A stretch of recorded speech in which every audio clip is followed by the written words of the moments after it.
fara inn á IHÍ-rásina, þá svo gerði þetta live núna.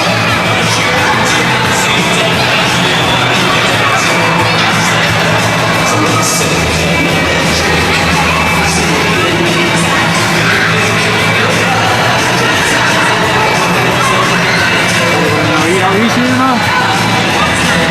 Já, IHÍ TV kemur það núna.